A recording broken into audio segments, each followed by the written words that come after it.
Bonjour, M. Clément Loyer, Bonjour. fondateur du labo Solidago. Oui. Une aventure qui a commencé une trentaine d'années à Sainte-Louise. Exactement. Une aventure tout de même assez méconnue. En 1989. Pouvez-vous nous en dire plus sur cette belle aventure-là? En 1989, Madame Martine Jourde, qui donnait des cours d'homéopathie animale, m'a fait part des demandes de ses élèves, si vous voulez, qui étaient aussi agriculteurs. Ils auraient aimé pouvoir donner de l'homéopathie à leurs bêtes plutôt que de leur donner des antibiotiques. Ça m'a passionné, cette idée. Et puis, j'ai fait de la recherche. Je suis allé en France, dans 2 laboratoires. Je leur ai demandé comment ça fonctionnait et tout. Et puis, j'étais prêt à importer de l'homéopathie animale venant de France. Mais ça s'est bloqué à la frontière et on m'a expliqué que seuls les vétérinaires avaient le droit d'importer ou de prescrire de l'homéopathie parce que c'était des remèdes. Alors, ceci m'a empêché, si vous voulez, de sortir en public. Et puis, je suis resté très discret pendant 27 ans, 28 ans. Santé Canada, sans qu'on leur demande rien, a décidé de changer notre dénomination. Et ils ont appelé ça des produits de santé animale.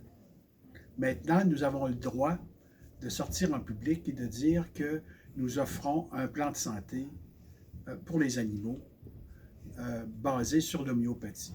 Pendant ces 27 années-là, vous avez fait beaucoup de recherches. Oui. On a fait de la recherche d'abord avec les vaches laitières parce que c'était mon sujet d'intérêt principal, de sorte que nos clients avaient un tellement bon système de santé avec leurs bêtes qu'elles pouvaient se permettre de vivre plus longtemps et d'être plus rentables pour l'agriculteur, de lui donner une meilleure qualité de vie, moins de travail et arriver à faire du lait de qualité pour ses clients, pour les gens qui boivent le lait. Ils boivent un lait de meilleure qualité parce que il n'y a pas eu ce qu'on met souvent dans les élevages conventionnels. Tout récemment, vous avez dit que Solidago, en 2018, a été sorti du placard. Ça, c'était à la suite, justement, d'une grosse décision de Santé Canada. À la suite, je pense, d'un blâme de l'Organisation mondiale de la santé, de réduire l'utilisation d'antibiotiques, hein? Exactement. Qui sont beaucoup utilisés, hein? 80% des antibiotiques qui sont utilisés au Canada le sont sur les animaux d'élevage, principalement les poulets et les cochons. Ils étaient, à dire jusqu'à maintenant, là, ils étaient donnés en prévention dans l'aliment. On a appelé ça des facteurs de croissance. Et ça favorisait l'antibiorésistance. C'est pour ça que l'Organisation mondiale de la santé a demandé au Canada de faire un plus gros effort pour réduire la progression de l'antibiorésistance qui, au cours de l'année dernière, par exemple, a tué 700 000 personnes au monde.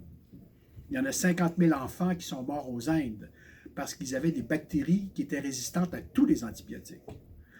Aux États-Unis, c'est 50 000 personnes qui sont décédées l'an passé parce qu'ils étaient à l'hosto et ils attrapaient une bactérie qui était résistante à tous les antibiotiques et puis crevaient. On n'a plus l'assurance qu'on avait dans les années 60-70, là où vous aviez n'importe quelle maladie et puis on vous donnait 10 millions d'unités de pénicilline dans chaque fesse et puis c'était fini.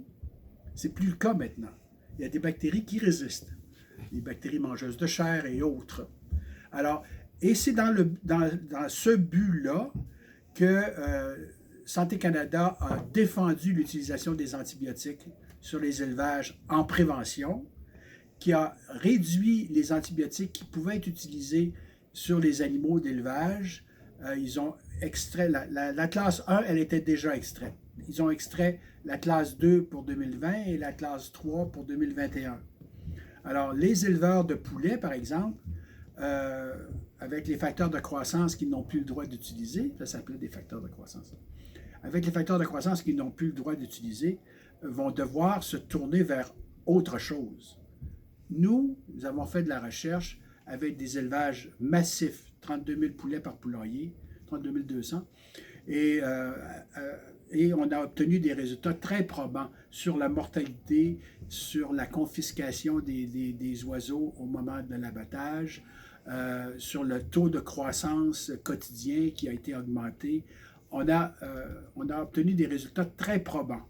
Maintenant, nous sommes prêts à présenter ces plans de santé-là.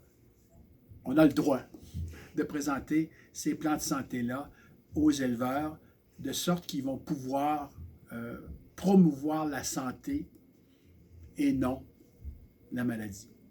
Le feu, en février 2019, ça a été, disons, comme vous l'avez dit, je pense plutôt une occasion de renaître. Oui, de renaître de ses cendres.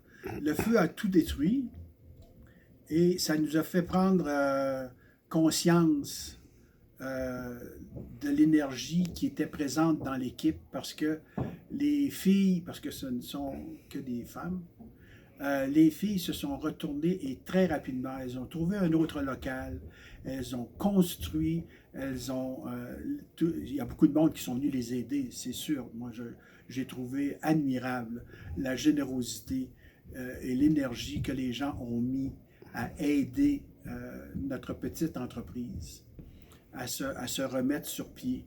On a maintenant une salle blanche, on est conforme aux normes de qualité et on est maintenant fiers de pouvoir présenter nos formules officiellement, légalement et de façon acceptable par tout le monde. La plupart de vos clients sont au Québec, je pense. Oui, la plupart de nos clients sont au Québec. Il y a peut-être 650 clients au Québec. OK, OK. Puis l'homéopathie, on parle de vache, on parle de cochon, mais vous touchez à presque tous les animaux. Ah oui, oui, bien sûr.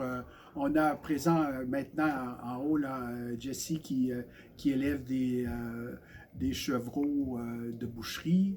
On a de nombreux élevages de moutons, des sociétés protectrices des animaux qui travaillent avec nos produits depuis plus de 7 ans, 8 ans et qui s'en passeraient plus parce que ça leur sauve une journée de volontaire par semaine à toutes les semaines. Parce que s'ils arrêtaient, ils seraient obligés de nettoyer les cages, ils seraient obligés les quarantaines dureraient beaucoup plus longtemps à cause des mites, des dards, des infections. Vous savez, les chats qui éternuent, là, c'est plus dans le...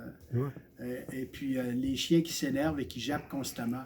On a un solitrauma qui les calme. Et puis, donc vraiment, on s'adresse à peu près à tous les animaux. Merci beaucoup. Ça me fait plaisir.